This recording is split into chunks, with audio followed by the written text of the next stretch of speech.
Magandang araw mga kahuwan.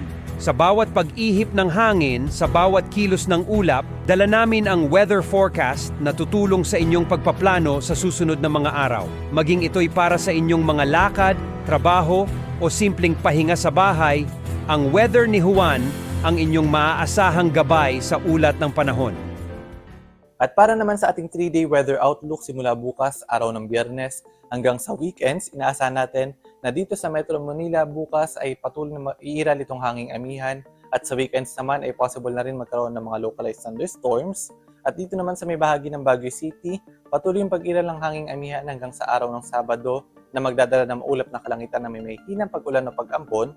At pagdating naman ng Linggo, magkakaroon na rin mga thunderstorms dito sa may Baguio City and most of the Cordilleras. At dito naman sa may bahagi ng Bicol Region, Visayas at Mindanao, asa naman bahagi maulap hanggang sa maulap yung kalangitan at may mga tsansa pa rin ng mga isolated rain showers and thunderstorms. Agwat ng temperatura sa Metro Manila ay nasa 24 to 33 degrees Celsius, sa Baguio City ay 15 to 24, sa may Legazpi ay nasa 25 to 33 degrees Celsius, sa may Metro Cebu ay nasa 26 to 33, at dito naman sa may Metro Davao ay 25 to 34 degrees Celsius. At ang aring araw ay sisikat ngayong 6:01 ng umaga at lulubog naman mamayang 5:24 ng gabi. Ang bawat hagupit ng hangin at bawat patak ng ulan ay inyong masusubaybayan dito lang sa Weather ni Juan.